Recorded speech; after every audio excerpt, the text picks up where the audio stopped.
You're waiting for the bus. It's getting late. Cars keep passing by. Then one of them slows down. The driver rolls down the window. He smiles. You've been waiting for a while. I can give you a ride. He looks ordinary, friendly, well-spoken. You hesitate for a moment. Then you open the passenger door. It's the last decision you'll ever make. Tonight, we are going to talk about one of South Korea's most disturbing serial killers. The man who hunted women, waiting alone. Kang Ho Soon. Welcome to the podcast You Can't Unhear. The first known victim was 24-year-old Yoon Jung-hyun. It was September 7th. She was standing alone at a bus stop in Jongseong. Like thousands of other commuters, she never imagined someone was watching her. Driving slowly, waiting for the perfect opportunity. The driver introduced himself politely. He offered to save her the wait. At first, everything seemed normal, until she realized they weren't driving toward her destination. They were heading deeper into the mountains. She reached for her phone. But before she could call anyone, he attacked. He beat her until she could no longer resist. Then he assaulted her and strangled her. Afterward, he calmly removed every fingertip from her hands. His goal was simple: destroy the fingerprints, destroy the evidence, destroy her identity. He buried her body in the forest, destroyed her phone, then drove home. For the next month, he barely left his house. He watched the news every day, waiting, expecting police to find her, expecting his face to appear on television. Nothing happened. Nobody came. That silence gave him confidence. 3 months later, he decided to do it again. December 2006, a karaoke club in Gunpo. 45-year-old Bae Kyung-mi had just finished work. He approached her with the same charm, the same smile, the same fake kindness. She disappeared. Just 10 days later, on Christmas Eve, he returned. Another woman, another ride, another body hidden in the forest.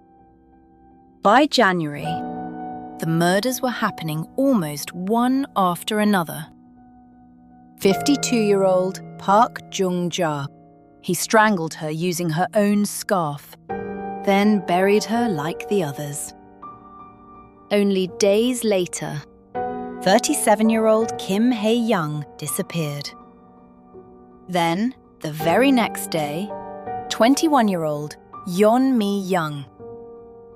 She'd simply been waiting for a bus, just like the first victim. By now, Kang Ho Soon wasn't killing because he needed money. He wasn't killing out of panic. He was killing because he enjoyed it. He later admitted he became addicted to the feeling. Each successful murder convinced him he was smarter than everyone else. But after Yeon Mi-young vanished, something changed. Her family refused to stop looking. Police launched an active missing person investigation. And for the first time, Kang became nervous. He disappeared. Nearly 2 years passed. No murders. No mistakes. It looked as though the killer had vanished forever. But predators rarely stop forever. In November 2008, he returned. This time, he tried to be even more careful. He dismembered the victim, believing that would make identification impossible. Then, only weeks later, he chose another target.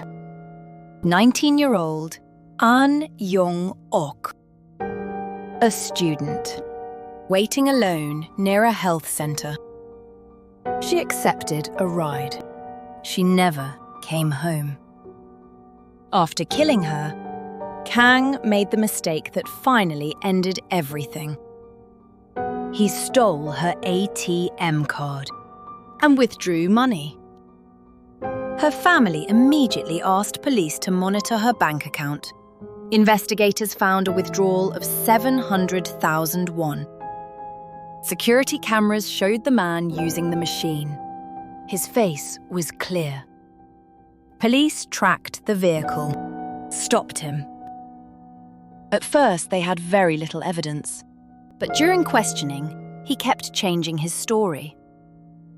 He admitted he had recently burned his own car, claimed he was driving his mother's instead. Everything sounded suspicious. Eventually, he confessed. Not to one murder, not to two, but to killing 9 women. He showed investigators where several bodies had been buried. Throughout the interviews, he displayed almost no emotion. He even claimed every woman had entered his car willingly, as though that somehow excused what happened afterward. But investigators soon uncovered something even darker. This wasn't where his violence began. 3 years earlier, in 2005, a fire destroyed his home. His wife and his mother-in-law both died inside. At the time, it was ruled an accident. Kang confessed that it wasn't. He had deliberately started the fire to collect insurance money. Even more chilling, he made sure his own children escaped first. He knew exactly who he wanted to survive and who he wanted to die. As detectives pieced together his life, a disturbing pattern emerged. Kang had been married 4 times. Every relationship ended badly. He constantly lied, cheated, manipulated. When his wives divorced him, his resentment toward women grew deeper. He frequently criticized their appearances, especially after pregnancy. Many investigators believe this growing hatred became the driving force behind his crimes.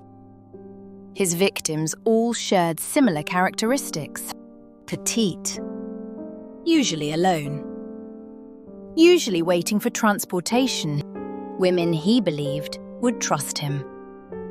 During his trial, prosecutors sought the death penalty.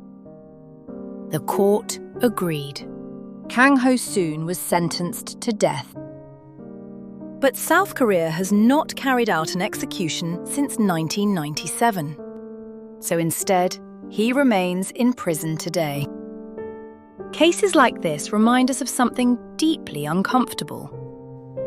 Monsters rarely look like monsters. Sometimes they smile, offering to help. And by the time you realize who they really are, it's already too late. Stay safe out there, guys.